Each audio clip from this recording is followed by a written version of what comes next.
ইন্নাদ-দীনা ইনদাল্লাহিল ইসলাম, নিঃসন্দেহে নিশ্চয় আল্লাহর নিকট একমাত্র গ্রহণযোগ্য দিন হচ্ছে ইসলাম। আল্লাহ রাব্বুল আলামিনের নিকট একমাত্র মনোনীত দিন হচ্ছে ইসলাম। ইসলাম ছাড়া অন্য কোনো ধর্ম, ইসলাম ছাড়া অন্য কোনো ধর্ম যদি কেউ পালন করে, এর উপরে সে প্রতিষ্ঠিত থাকে, এই ইসলাম ছাড়া অন্য কোনো ধর্ম যদি কেউ প্র্যাকটিস করে, আর যদি সে মৃত্যুর আগে ঈমান না নিয়ে আসে এবং সংশোধন না হয়, যদি সে ঈমানদার না হয়, তাহলে সত্যিকার অর্থে তার চেয়ে ক্ষতিগ্রস্ত আর কেউ নেই, তার থেকে ক্ষতিগ্রস্ত আর কেউ হতে পারে না। এটা আমার কথা নয়, আল্লাহ রাব্বুল আলামিন কোরআনুল মাজিদে এই কথা উল্লেখ করেছেন এবং আমাদেরকে জানিয়েছেন এই বলে যে ওমাইয়াবতাগি গায়রাল ইসলামি দীনান ফালাই ইউকবালা মিনহু ওয়া হুয়া ফিল আখিরাতি মিনাল খাসিরিন। অর্থাৎ ইসলাম ছাড়া বা দিন ইসলাম ছাড়া অন্য কোনো ধর্ম যদি সে তালাশ করে, অন্য কোনো ধর্মের উপর যদি সে প্রতিষ্ঠিত থাকে, সেটা তাদের দৃষ্টিতে যতই সুন্দর হোক না কেন, তাদের দৃষ্টিতে তারা যতই ভালো মনে করুক না কেন, কিন্তু আল্লাহর নিকট তা কখনোই গ্রহণযোগ্য নয়। আল্লাহ রাব্বুল আলামিনের নিকট সেটা কোনোভাবেই গৃহীত নয়। এবং আল্লাহ রাব্বুল আলামিন বলছেন ফালাই ইউকবালা মিনহু, আমি তাদের কাছ থেকে কখনোই তা গ্রহণ করব না। শুধু তাই নয়, আল্লাহ রাব্বুল আলামিন বলছেন ওয়াহুয়া ফিল আখিরাতি মিনাল খাসিরিন, সেই হবে সবথেকে বেশি ক্ষতিগ্রস্ত, সেই হবে সবচেয়ে বেশি ক্ষতিগ্রস্তদের অন্তর্ভুক্ত। আল্লাহ রাব্বুল আলামিন আমাদের উপর দয়া করেছেন, আল্লাহ রাব্বুল আলামিন আমাদের উপর মায়া করেছেন। আল্লাহ রাব্বুল আলামিনের অনেক বড় দয়া আমাদের উপর যে আমরা মুসলিম হিসেবে আল্লাহ রাব্বুল আলামিনের নিকট আমরা মুসলিম হিসেবে স্বীকৃতি দিতে পেরেছি এবং আমরা সাধ্যমতো চেষ্টা করি ইসলামের বিধিবিধানগুলো আমরা মেনে চলার জন্য। সুতরাং আমরা আল্লাহ রাব্বুল আলামিনের নিকট দোয়া করব, রাব্বুল আলামিন তুমি আমাদেরকে যেভাবে দুনিয়াতে তোমার রহম করেছ, দয়া দিয়েছ, ঠিক আখিরাতেও আমাদেরকে সেই ক্ষতিগ্রস্ত লোকদের থেকে বাঁচিয়ে তুমি আমাদেরকে জান্নাতে যাওয়ার তৌফিক দান করে দাও, আমিন। আল্লাহ রাব্বুল আলামিন আমাদেরকে যে ইসলাম ধর্ম দিয়েছেন, আল্লাহ রাব্বুল আলামিন যে আমাদেরকে ইসলাম ধর্মে আমাদেরকে দীক্ষিত করেছেন, এটা এমন একটি ধর্ম, আল্লাহ রাব্বুল আলামিন এমন একটি ধর্মের কথাই তার নবী মুহাম্মদ রাসূলুল্লাহ সাল্লাল্লাহু আলাইহি ওয়াসাল্লামের মাধ্যমে আমাদেরকে জানিয়েছেন। সেটা হচ্ছে মানবতার ধর্ম, যে ধর্ম শিক্ষা দেয় মানুষ মানুষের সাথে কিভাবে আচরণ করবে, যে ধর্ম শিক্ষা দেয় যে মানুষ মানুষের সাথে কোনোভাবেই খারাপ আচরণ করবে না, অন্যায়ভাবে কোনো মানুষকে হত্যা করবে না, অন্যায়ভাবে কোনো একটি প্রাণীকেও হত্যা করবে না, যে ধর্ম আমাদেরকে শিক্ষা দেয় যে তোমরা একজন আরেকজনকে সম্মান করবে, মর্যাদা দিবে, ইজ্জত দিবে, তাহলে আল্লাহ রাব্বুল আলামিনও তোমার মান, সম্মান, ইজ্জত শত গুণ থেকে হাজার গুণ বাড়িয়ে দিবে, সুবহানাল্লাহ। সেই ধর্মের প্রতি আমরা রয়েছি। সুতরাং আমরা সেই মহান রব্বুল আলামিনের নিকট সব সময় আমরা কৃতজ্ঞতা প্রকাশ করি বলে আলহামদুলিল্লাহ। অতঃপর দরুদ এবং সালাম আমাদের প্রিয় নবী, শেষ রসুল মুহাম্মদ রাসূলুল্লাহ সাল্লাল্লাহু আলাইহি ওয়াসাল্লামের প্রতি, যাকে আল্লাহ রাব্বুল আলামিন সর্বশেষ নবী এবং রাসূল হিসেবে প্রেরণ করেছেন, যাকেই একমাত্র অনুকরণ করার জন্য আমাদেরকে নির্দেশ প্রদান করেছেন এবং যার সম্পর্কে আল্লাহ রাব্বুল আলামিন নিজেই বলেছেন মান ইউতিইর রাসূল ফাকাদ আতা আল্লাহ, যে ব্যক্তি রাসূলের আনুগত্য করলো, যে ব্যক্তি রাসূলের আদেশ নির্দেশ মেনে চলল, সে আল্লাহরই নির্দেশ মেনে চলল।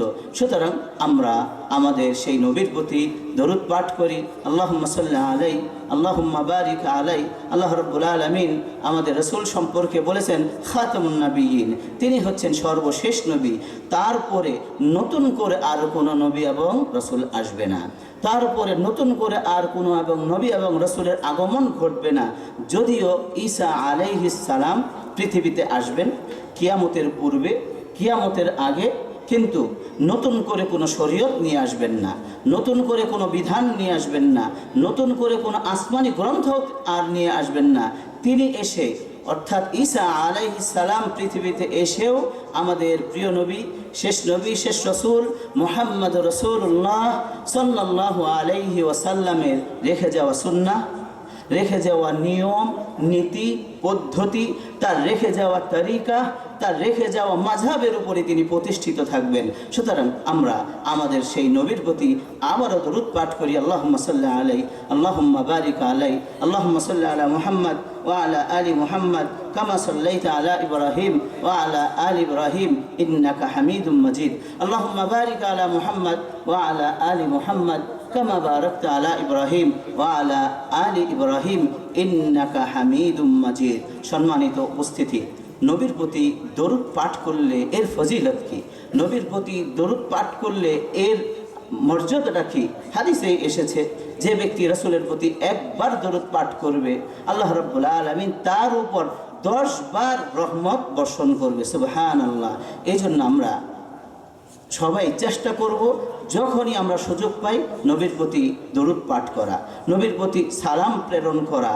আর যখনই আমরা কোনো দোয়া করব, দোয়ার শেষে যেন আমরা দরুদটা পাঠ করি, তাহলে আমাদের যে দোয়াগুলো আল্লাহ রাব্বুল আলামিন কবুল করেন সেটা আরশের নিচে যখন ঝুলন্ত অবস্থায় থাকে, আর যখনই আমরা দোয়া করি তখন সাথে সাথে আল্লাহ সুবহানাহু ওয়া তাআলার দরবারে সেটা চলে যায়। সুতরাং আমরা কি করব? যখনই সময় পাবো নবীর প্রতি আমরা দরুদ পাঠ করব, আমরা নবীর প্রতি সেই দরুদ এবং সালাম প্রেরণ করব।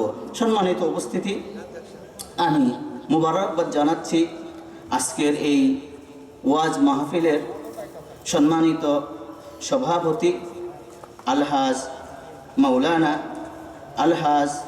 মাওলানা ওলিউর রহমান সাহেব হাফিজাহুল্লাহ আমার বাসায় বসে আছেন। আল্লাহ রাব্বুল আলামিন যেন তাকে সুস্থ রাখেন, বলেন আমিন। আরও দ্বীন এবং ইসলামের খেদমত করার তৌফিক দান করেন, বলেন আমিন। আরও মোবারকবাদ জানাচ্ছি অত্র এলাকাবাসীকে এবং যুব সমাজকে। তাদের পরিশ্রমের কারণেই, তাদের প্রচেষ্টার কারণেই দীর্ঘ একটি মাস হয়তোবা আমরা এখন সুন্দর একটা পরিবেশ পাচ্ছি, সুন্দর আমরা একটা পরিবেশে বসে আছি। কিন্তু এই আয়োজনের জন্য, এই পরিবেশের জন্য তাদের অনেক শ্রম দিতে হয়েছে, অনেক পরিশ্রম করতে হয়েছে। অনেক শ্রম এবং পরিশ্রমের বিনিময়ে আমরা আজকে সুন্দর একটি অবস্থা আমরা পেয়েছি। সুতরাং এলাকাবাসী এবং যুব সমাজ যারা এই পরিশ্রম করছে তাদেরকেও মোবারকবাদ জানাচ্ছি। আরও মোবারকবাদ জানাচ্ছি আপনাদের সেই প্রাণপ্রিয়, আপনাদের ভালোবাসার সেই মানুষটিকে, যাকে আপনারাও ভালোবাসেন এবং তিনিও আপনাদেরকে মনে প্রাণে ভালোবাসেন এবং এলাকার সর্বস্তরের মানুষকে তিনি একত্রিত করে সুন্দর একটি সমাজ, সুন্দর একটি পরিবেশ, সুন্দর একটি সমাজ তিনি উপহার দেওয়ার চেষ্টা চালিয়ে যাচ্ছেন। তিনি হচ্ছেন আপনাদেরই সম্মানিত ইমাম সাহেব, আপনাদেরই সম্মানিত খতিব সাহেব শামসুল হক বিন আব্দুস সত্তার হাফিজাহুল্লাহ, যিনি ইমামের দায়িত্ব থেকে নেতৃত্ব দিয়ে সুন্দর একটি পরিবেশ, সুন্দর একটি সমাজ তিনি উপহার দেওয়ার চেষ্টা চালিয়ে যাচ্ছেন।